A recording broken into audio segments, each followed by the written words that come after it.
अब बात आती है आगे कि सी पैनल क्या चीज है। सी पैनल, यार सी पैनल को सिंपली मैं आपको ये कहूंगा कि होस्टिंग का जो सारा कंट्रोल है ना वो आपका सी पैनल है। सी पैनल आसान अल्फाज में कंट्रोल पैनल है। अब इधर मैं बैक पे जाता हूँ, ये आपको हर होस्टिंग का सी पैनल मिलेगा। सी पैनल हर होस्टिंग का होता है क्योंकि ये कंट्रोल पैनल है।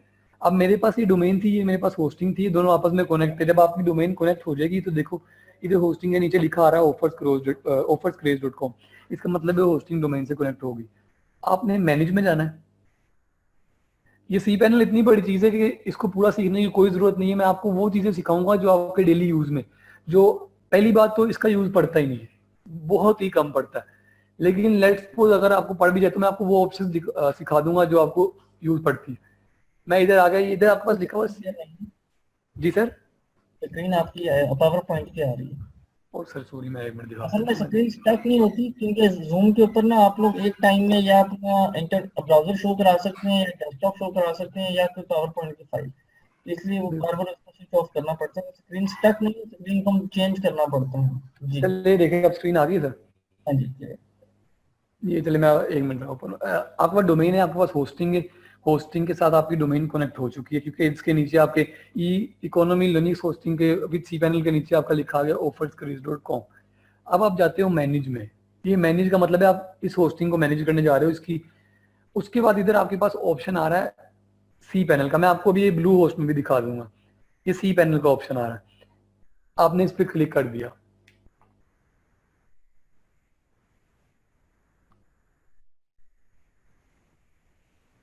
नेट का सर बड़ा इशू है। ये अब आपके पास, अब सी पैनल क्या चीज है मैंने आपको बताया, पूरी होस्टिंग का जो कंट्रोल पैनल है ना वो आपका सी पैनल है। उसके अंदर मल्टीपल ऑप्शंस आती हैं। अब मैं आपको वो ऑप्शंस बताऊंगा कि जिसके अंदर जरूरत पड़ती है और जिनकी जरूरत है, बाकी हमें किसी चीज की जरूरत नहीं है। जिनकी जरूरत नहीं है वो आप इसके अंदर, क्योंकि मेन चीज हमारी वर्डप्रेस है, हमने वर्डप्रेस सीखना है। इसके अंदर आप जाते रहोगे तो अंदर से अंदर फंसते जाओगे। इतनी कम्प्लेक्स चीजें भी इसके अंदर पड़ी। तो वो चीजें जिनका यूज पड़ता है हम वो सीखेंगे।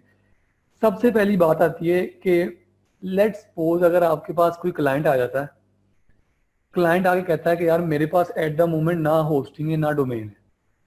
तो आप एक काम करो कि आप अपनी किसी होस्टिंग पे बना दो, अपनी किसी डोमेन पे बना दो, डमी डोमेन पे।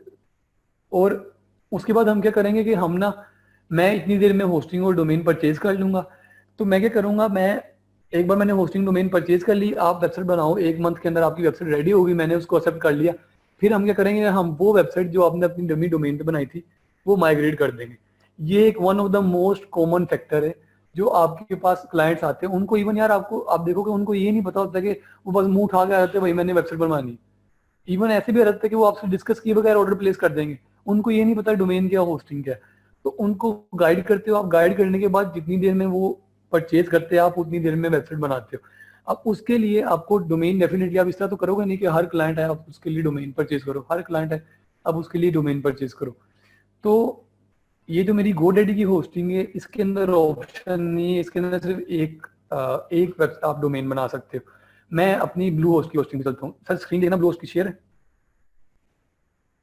जी स्क्रीन शेयर है सर ब्लू होस्ट। चलिए ये ब्लू होस्ट है। अब आप करते क्या हो, आपने एक डोमेन परचेज कर ली लाइक digitalwebsters.com, आपने ये ब्रांड नेम है, आपने कोई भी डोमेन परचेज कर ली, लाइक आप, मैं कहता हूँ टेस्ट ही परचेज कर लेते हो, test.com परचेज कर लेते हो।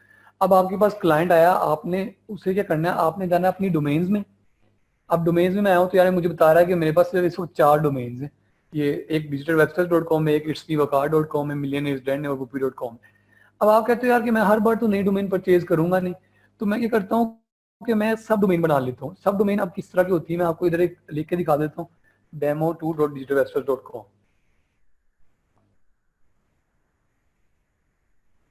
ये देखो जी, ये सब डोमेन कि मैंने पहले demo2 ऐड कर दिया, उसके बाद मेरी ओरिजिनल डोमेन आ गई।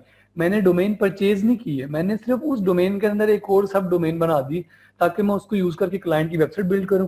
क्लाइंट को पसंद आती है मैं उसको माइग्रेट कर दूं, माइग्रेट करने के बाद मैं उस सब डोमेन को डिलीट कर दूं, कोई इशू नहीं। तो ये अभी मेरा एक क्लाइंट था, उसके पास होस्ट डोमेन थी, लेकिन वो कह रहे थे यार कि मेरा पुराना डाटा डिलीट ना करो, अभी पहले तुम एक बार सारी की सारी नहीं बना लो, उसके बाद हम तुम्हारी डोमेन जो है, तुम्हारी जो वेबसाइट है वो हम ट्रांसफर कर लेंगे। तो ये जो डोमेन है डेमो2, जब आपके सामने पीछे एक आपका वर्डिंग ऐड हो गया, साथ डॉट आ गया और देन ओरिजिनल डोमेन आ गई digitalwebsite.com। इसी तरह अगर मैं बात करूं तो मैं ये भी बना सकता हूँ कि demo2.millionairesden.com, demo2.whoopee.com। तो ये सब डोमेन है, डोमेन और सब डोमेन में डिफरेंस क्लियर हो जाना चाहिए अभी तक। चलिए गुड हो गया, क्लियर है। यस लिख देना अगर क्लियर है।